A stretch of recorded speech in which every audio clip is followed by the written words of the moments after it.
What's going on, everybody? How you doing? My name is Dr. Baya. Please welcome back to my channel. How narcissists mistreat you. That is the title of this video. Let's talk of narcissistic abuse. It's a type of emotional abuse which is carried by a person who is a narcissist. Narcissists have this need for admiration. They're selfish, self-centered individuals who lack empathy. These narcissists are people who are obsessed with themselves at the expense of their relationships with others. So, when someone is a narcissist, definitely these are people who are they're people who put their needs first. They're people who misuse others. And the warning signs include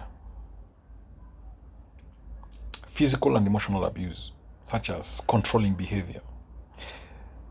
Abusers try to control their victims. They'll restrict, for instance, what you wear, who you spend your time with, how you spend your money, what kind of food that you eat, even what kind of movie you watch, and so on. So, a warning sign with narcissistic abuse is a controlling behavior. Then there's the gaslighting. Gaslighting is a form of emotional abuse and manipulation that causes you to question your reality. When a narcissist gaslights you, they might deny things you know to be true. They'll twist facts, or they'll use your own words against you to make you question your understanding of the situation. And their experts are doing that. The other warning sign of narcissistic abuse is social isolation. Narcissists who abuse you, they'll often isolate you, their victims. They'll pull you away from your other important relationships in your life to make you, the victim, more dependent on them, on the narcissist, the abuser. Narcissists love the social isolation to control and manipulate you. Then they will also invade your privacy. They will want to know where you are. They will want to know, to track your whereabouts. They'll check you out on your social media platforms, your Facebook, WhatsApp status, and Instagram, and so on. They'll want to violate this sense of privacy that you have.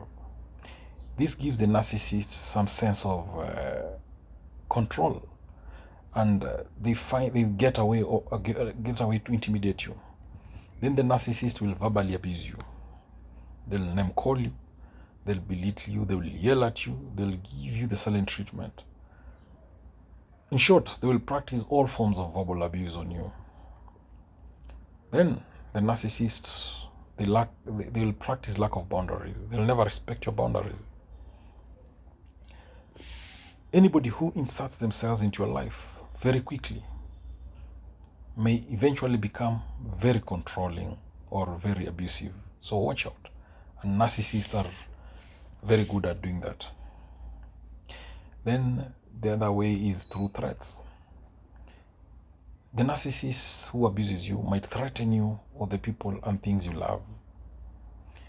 They'll even threaten your pets. Sometimes the narcissist abuser will threaten to self-harm just to control you. So there'll be censorship from the narcissist who abuses you. They'll want to control what you say or even what you think. Imagine that. They'll threaten or punish you for speaking out.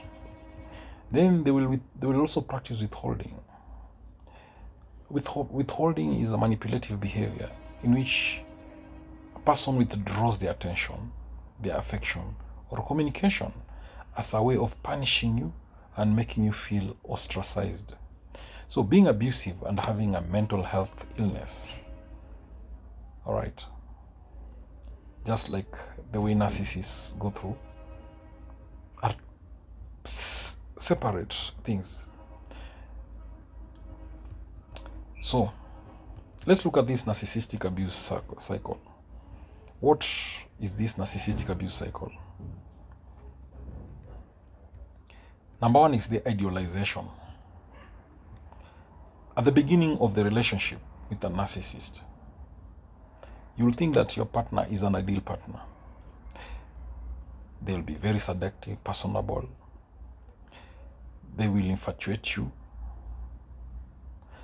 And you'll feel you've gotten your ideal partner. Then after that, there is a devaluation. After the idealization stage is the devaluation stage. At this stage, the warning signs and the abusive behavior begins to show. It starts slowly with controlling or jealous behavior, like getting mad when you see friends. And this can escalate to gaslighting or to verbal abuse and possible violence. Then there will be rejection. The narcissist abuser may eventually reject their partner. So this happens when the victim of the narcissist asks for compromise or understanding, and the narcissist is not willing to provide it. They may decide to reject their victim. Now, what are the effects of narcissistic abuse on the victim or on the abused? Being a victim of emotional abuse or narcissistic abuse can have some short-term and long-term effects on somebody's health. So people who have experienced manipulation and abuse, they feel confused and they may blame themselves for their partner's behavior. Even after a relationship ends, when you are a victim of emotional abuse, it can make it very difficult to trust partners in future relationships. So what are the common effects of emotional abuse?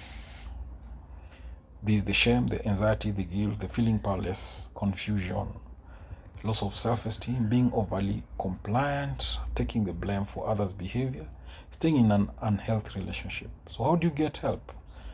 No one should be abused. Even if your partner has been diagnosed with narcissism, it is not an excuse for abusive behavior. All right. So you can reach out to a professional counselor who can help you cope with an unhealthy relationship. A counselor will also help you to set healthy boundaries and understand what behavior is unacceptable. So remember, emotional abuse is still abuse and should not be tolerated. Thank you for watching this video. Please subscribe to my YouTube channel if you've not done so. Love you all to the moon and back. God bless you. Catch you later in the next video.